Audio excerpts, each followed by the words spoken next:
வீட்டுக்கு வீடு பல்லிகளோட தொல்லை தாங்க முடியல. பல்லிகள் வீடுகளில் பார்த்திங்கன்னா அப்படியே அது ஒரு பயங்கர அருவருப்பாக இருக்குது. என்னென்னா எல்லா வீடுகளும் சரி, ரொம்ப பணக்காரங்க தான் வீட்டை ரொம்ப பாதுகாப்பாக வச்சு வெளியில் பல்லி இது வராமல் பெஸ்ட்டு கண்ட்ரோல் அது இதுன்னு ஏதாவது பண்ணி நல்ல பல்லிகள் உள்ளே வராமல் பார்த்துப்பான். ஆனால் பல்லி எப்படினாலும் வந்துடும். அதுவும் சாதாரண நடுத்தர வர்க்கத்தினர், அப்புறம் ஏழ்மையில் இருக்கிறவங்க இவங்க வீடுகளுக்குள்ளே பல்லி ஒரு அருவருப்பான ஒரு உயிரினம். அது சர்வ சுதந்திரமாக அதை நம்மளால் கட்டுப்படுத்தவே முடியல. சர்வ சாதாரணமாக அது வீட்டுக்குள்ளே நடமாடிட்டு இருக்குது.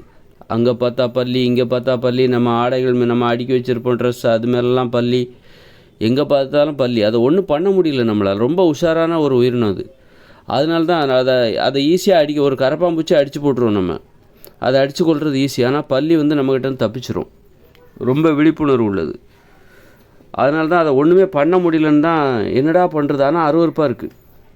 சமையலறை பார்த்தா பல்லி, அது எப்போ சாப்பாட்டில் உழவும் எல்லா பயமும் இருக்குது. பல்லினாலே அருவருப்பாக இருக்குது. பல்லியை பார்த்தாலே அருவருப்பு. மேலே விழுந்துருச்சுன்னா அது பயங்கர அருவருப்பு.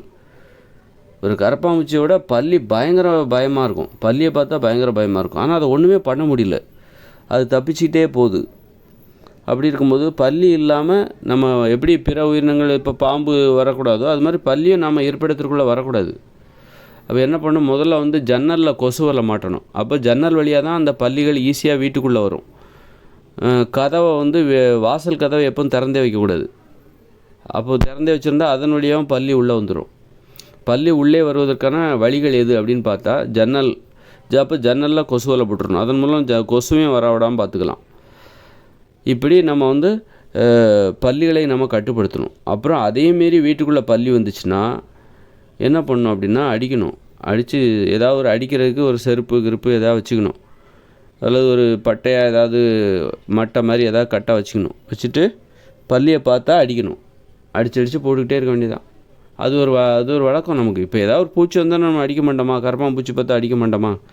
பல்லிக்குன்னு ஒரு மருந்து இல்லை, கரப்பாம்பூச்சிக்குன்னு ஒரு மருந்து இருக்குது. ஆனால் பல்லிக்குன்னு ஒரு மருந்து இல்லை. கேட்டால் பல்லி பூச்சிகளெல்லாம் பிடிச்சி திங்குது. அப்போ பூச்சிகளே நம்ம எல்லாத்தையுமே நம்ம கட்டுப்படுத்தணும். பல்லிக்கிட்ட போய் அந்த பொறுப்பை ஒப்படைச்சிடக்கூடாது. பூச்சிகளை நீங்கள் பார்த்துக்கோங்க அப்படின்னு சொல்லிட்டு, பூச்சிகளை உட்பட பல்லிகள் உட்பட பூச்சிகளை விட பல்லிகள் இன்னும் அருவருப்பானது. அதனால் பூச்சிகளையும் உள்ளே விடக்கூடாது, நம்ம வீட்டுக்குள்ளே பல்லிகளையும் உள்ளே விடக்கூடாது, கரப்பாம்பூச்சி எந்த பூச்சிகளையும் உள்ளே விடக்கூடாது. அதுதான் உண்மையான விழிப்புணர்வு. அதனால் பல்லிகளை நம்ம பார்த்தா முதல்ல இந்த கொசுவலை அடித்தாலே நிறைய பல்லிகள் ஜன்னல் வழியாக தான் அந்த பல்லிகள் உள்ளே வரும். கொசுவலை அடிச்சிடணும். அப்போவே நம்மளை கட்டுப்பாட்டு மீறி 1-2 பல்லிகள் உள்ளே வருதுன்னா அதை நம்ம அப்பப்போ அடித்து வெளியே போட்டுடணும். அது அருவருப்பாக தான் இருக்கும். அடிக்க பழகிட்டால் அந்த அருவருப்பு போயிடும். அடிக்கிற வரைக்கும் நமக்கு அருவருப்பாகவே இருக்கும். அது நம்ம அடிக்கிறதுக்கு அருவருப்பாக பார்த்துட்டு அதை அடிக்காமல் விட்டுட்டா அது பாட்டுக்கு நம்ம பார்வையில் பட்டுட்ருக்கோம். நம்ம ட்ரெஸ்ஸில் மேலே ஏறி ஓடிட்டுருக்கோம். அப்புறம் சமையலறையில் அங்கங்கே நடமாடிட்டுருக்கோம். அது இன்னும் அருவருப்பு. அதுக்கு பதிலாக நம்ம என்ன பண்ணணும், அதை அடித்து தூக்கி வெளியில் போடுற அது ஒரு நல்ல பழக்கம், ஒரு தீர்வு. நடுத்தர வர்க்கத்தினருக்கு இது சரியான தீர்வு. பணக்கார வசதியில் இருக்கான், அவன் பங்களாவில் இருப்பான். அந்த பல்லிகள் அவ்வளோ ஈஸியாக எல்லாத்தையும் தாண்டி உள்ளே போகாது. உள்ளே போய் அதனால் அவங்களுக்கு அதோட பாதிப்பு ரொம்ப கம்மி. ஏழ்மையில் இருப்பவர்கள், நடுத்தர வர்க்கத்தினர் நம்மை போன்றவர்களுக்கெல்லாம் இது என்ன தீர்வுன்னா, நம்ம அந்த மாதிரி கொசுவலை வைக்கணும், கதவை மூடியே வைக்கணும். ஏன்னா இதன் வழியாக தான் அந்த பல்லிகள் உள்ளே வரும். பல்லியை பார்த்தோன்னா சின்னதாக இருக்கும்போது சின்ன பல்லி பெரிய பல்லி பார்த்தா அடித்து போட்டுடணும். அடித்து போட்டாலே எப்போல்லாம் பார்க்குறோமோ அடிக்கணும். அடித்து அப்புறம் அதை தூக்கி வெளியில் போட்டுடணும். அப்போ சுத்தமாக பார்த்துக்கலாம். நம்ம ரூமை சுத்தமாக வச்சுக்கணும். இல்லைன்னா நமக்கே நம்ம ரூம் ஒரு அருவருப்பாக மாறிடும். இந்த பல்லிகள் அவ்வளோ ஈஸியாக விடக்கூடாது. பாருங்கள், அது ஒரு முதலை குட்டி மாதிரி இருக்குது. ஆனால் அது நம்மளால் ஒன்றுமே செய்ய மாட்டேங்கிறோம். நம்ம ரூம் உள்ளே எல்லாம் அங்கே சர்வசாதாரணமாக சுதந்திரமாக சுற்றுது. ஏதோ செல்லப்பிராணி மாரி ரொம்ப சுதந்திரமாக சுற்றுது. அது நம்முடைய சோம்பேறித்தனத்தை தான் காட்டுது. இப்போது உங்கள் வீட்டுக்குள்ளே ஒரு தேள் இருக்குது, ஆனால் அதை பார்த்துட்டு நீங்கள் பாட்டுக்கு போகிறீங்க அப்படின்னா அதுக்கு என்ன அர்த்தம்? சோம்பேறித்தனம். அப்படி தானே அர்த்தம். அதுபோல் தான் ஒரு பாம்பு இருக்குது, அதை ஏன் அடிக்க மாட்டேன்றீங்க? சோம்பேறித்தனம். அதுபோல் தான் பல்லியை பார்த்தா நாம் ஏன் அடிக்க மாட்டேன்றோன்னா அதை பார்த்தா அருவருப்பாக இருக்குது, அதை போய் அடிச்சுக்கிட்டு வால் வேறு துண்டாயிடும்.